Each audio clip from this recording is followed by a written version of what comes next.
लोग बोलते हैं कि यार यूएस आर्मी इतनी खतरनाक, मोसाद इतनी खतरनाक, आईएसआईएससी, सीआईएएससी, एमडबलएसएससी, सर रूल सारे चल रहे हैं। थोड़ा सा 19-20 चीजें होती हैं सर, थोड़ा सा क्या होता है 19-20 चीजें होती हैं। जो लोग बोलते हैं कि यार यूएस आर्मी, मैं कहता हूँ यूएस आर्मी को बुलाओ ना यार और करवा दो उनसे -40 डिग्री टेम्परेचर पर, क्योंकि उनके पास टेक्नोलॉजी हमसे थोड़ी सी अच्छी होगी सर। ये मैं मानता हूँ कि जो मैंने 08 पैक यूज किया होगा, मतलब जीरो कहने का मतलब जिसके अंदर हम लोगों का सामान आता है, ऑपरेशन का हम लोग सामान रखते हैं, तो जिस 08 पैक में मेरा सामान होगा, मेरा वेट होगा सपोज करो 20 केजी, तो मैं मानता हूँ कि यूएस आर्मी का जो सोल्जर है उतना ही सामान वो 7 केजी लेके चल रहा होगा। वो हमसे थोड़े से एडवांस है सर। हो सकता है जो मैं वेपन यूज कर रहा हूँ, मेरे वेपन का वेट है 4 केजी के समथिंग, वो मुझसे अच्छा वेपन 2 केजी में वेट पर यूज कर रहा होगा।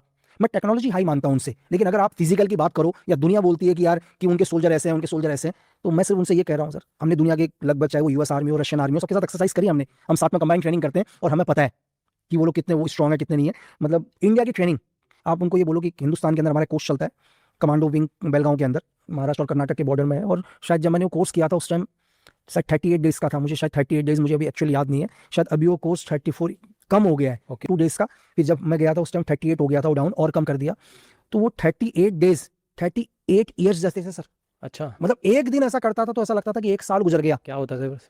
आपकी ट्रेनिंग स्टार्ट होगी सुबह 4 बजे से, ठीक है। 4 बजे आप पीटी ग्राउंड पर रिपोर्ट करोगे और रात को 1 बजे आप छूटोगे। अब कितने घंटे रह गए?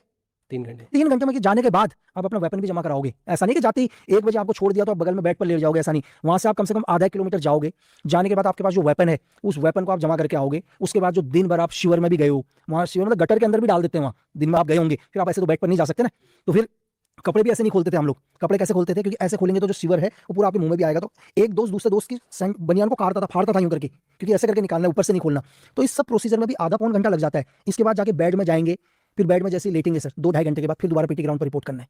तो कहते हैं, मैंने तो पढ़ा था ऐसा कि साइंस बोलता है कि एक आदमी को 5 या 6 घंटे सोना चाहिए मिनिमम, राइट? मिनिमम। हाँ। तो 2 घंटे अगर आप 38 डेज तक जगते रहे, आप पागल हो जाओगे सर, आप मेंटल हो जाओगे बुरी तरीके से। मैं बहुत लोगों को बोलता हूँ कि आप लोगों ने कहावत सुनी होगी कि लोग खड़े खड़े सो जाते हैं। मैं आपको ऐसा बताऊं कि मैंने जीवन में वो देखा है कि चलते चलते सोना। आपको एकदम मतलब वहां पहले इंस्ट्रक्टर बोलते थे कि भाई सबको एक ही है हिदायत है कि कोई भी चलते चलते नहीं सोएगा, क्योंकि चलते चलते आप सोओगे 4 कदम आप खाई के अंदर गिर जाओगे, बचोगे नहीं। आपको पता है क्योंकि आप पगडंडू में चल रहे हो, खाई नीचे पूरी खाई है और आपकी आंख लगी और 3 आप सीधे नीचे। तो कई कई बार हमारे को क्या लगता था जब हम रोड पर चलते थे एकदम से नींद खुलती थी और यार अब तो कितने 4 कदम आगे करके, तो मैंने चलते चलते सोने वाली उड़ाल है। दुनिया का सबसे खतरनाक चीज है सर सोना।